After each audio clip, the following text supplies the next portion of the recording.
Hi, it's Iyara, Vedic astrologer.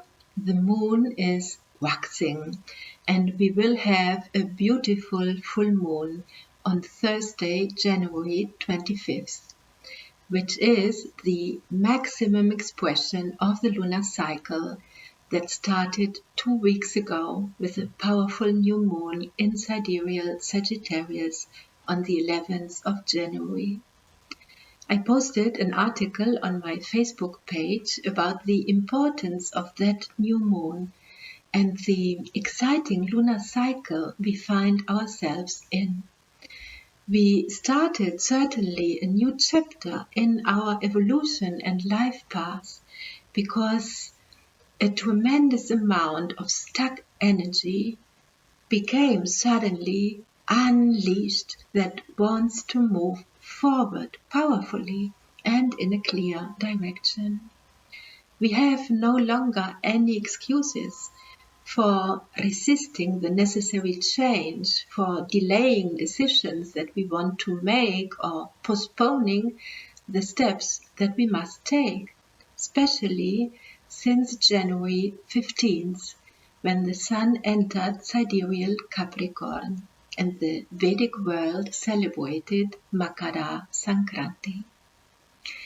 Makara Sankranti honors not only the return of the sunlight to the northern hemisphere, as we did already on the day of the winter solstice, but it is all about being Capricorn, the natural 10th sign and 10th house of the zodiac. It is in the 10th house, or mid-heaven, at noon, at midday, when the sun is at its maximum strength. And from the day of Makara Sankranti on, the sun goes to enjoy its exaltation in the sign of Aries in the month of April and being in its own sign of Leo in the month of August.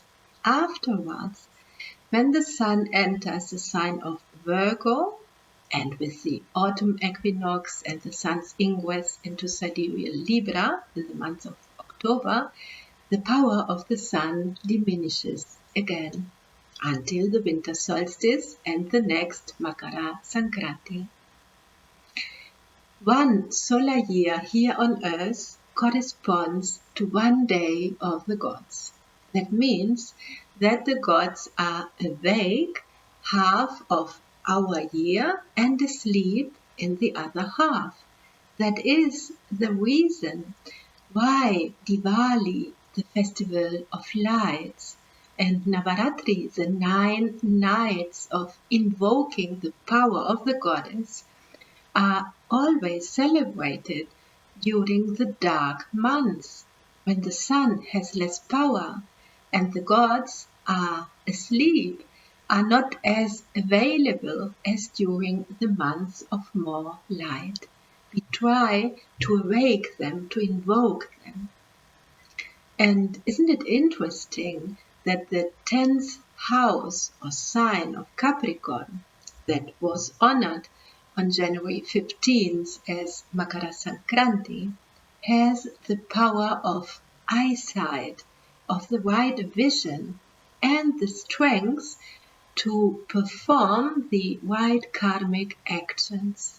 Because in the lunar cycle we are asked to focus our attention and focus the powerful energy that moves us forward in a clear direction with the right vision.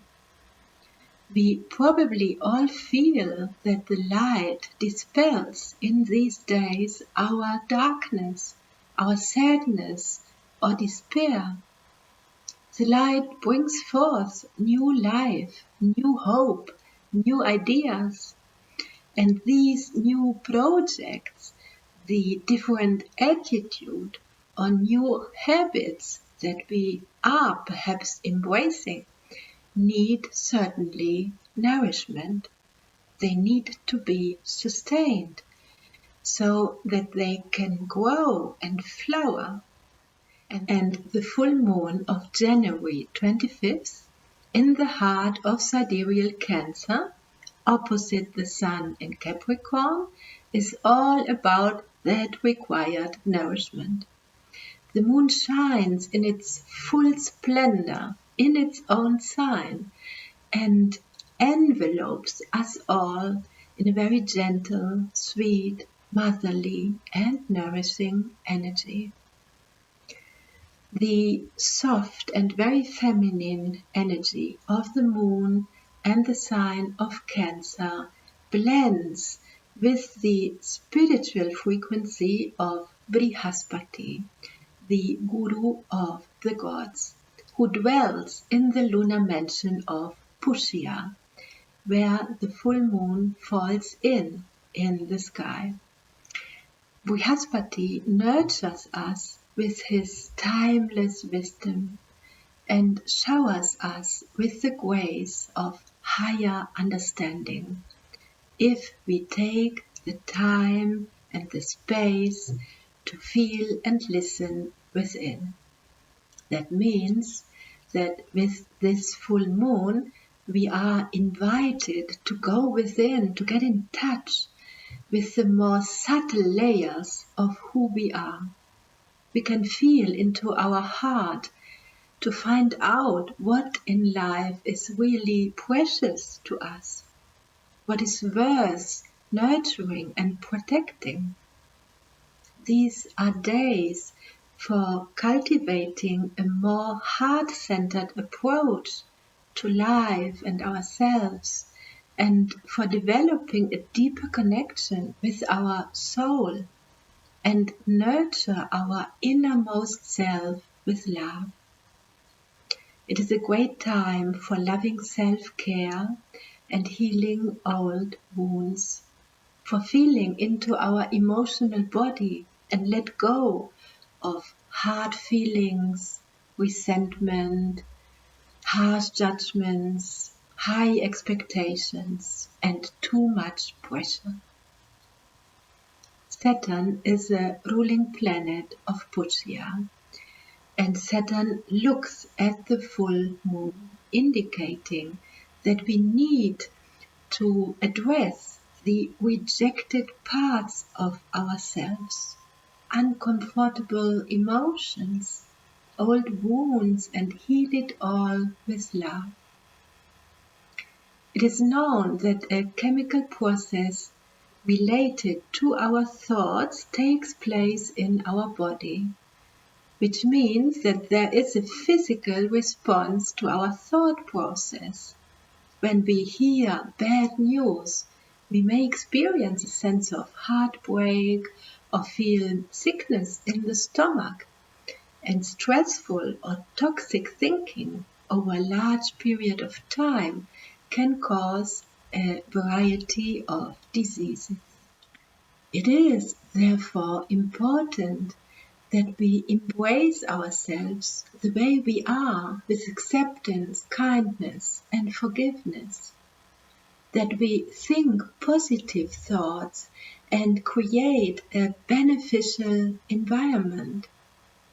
A wonderful way to do this is to channel the nourishing frequency of this full moon through a beautiful relationship with the Divine Mother. We can call upon Goddess Lakshmi, who rules over all full moons, with the mantra Om Chandraye Namaha that I chanted in the beginning of this clip, or we call upon Goddess Bhuvaneshwari, the all-embracing Mother of the Universe, with the mantra Om Aim Rim Shrim Namaha, and feel that we are always safe in her loving embrace. We can offer fresh water or milk to the goddess, wear pearls or something pink, visualize the goddess seated on the lotus flower of our heart, and do the following short meditation. Please close your eyes gently and bring your awareness to your breath. With every in-breath, bring loving attention and oxygen to your body. Hold your breath for a second with gratefulness for your ability to take good care of yourself. And with the out-breath, exhale stress and tension. Release negative thoughts, worries, and anxiety.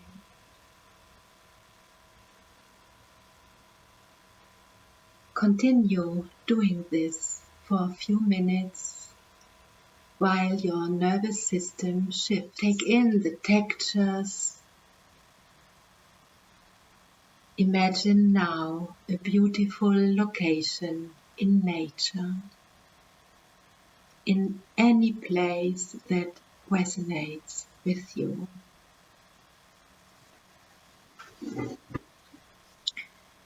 Imagine now a beautiful location in nature, a place that resonates with you.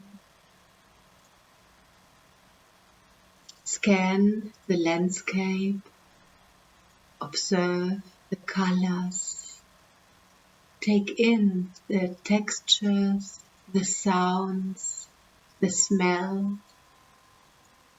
and the overwhelming sense of beauty all around you. Feel the safety and the peace of that place, and realize that you are part of the beauty and the timeless perfection that surrounds you. And gazing on the horizon, you notice a figure in the distance, glowing with warmth and light, that slowly walks towards you. It is the goddess, in whatever form she chooses to present herself to you.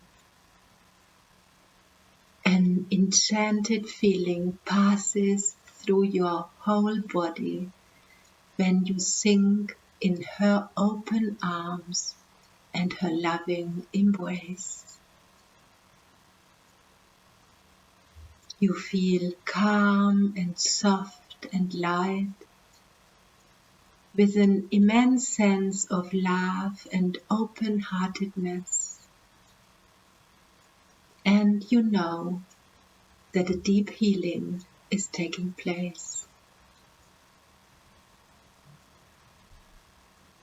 Enjoy and discover how much ease and beauty, creativity and new possibilities this encounter with the goddess brings into your life.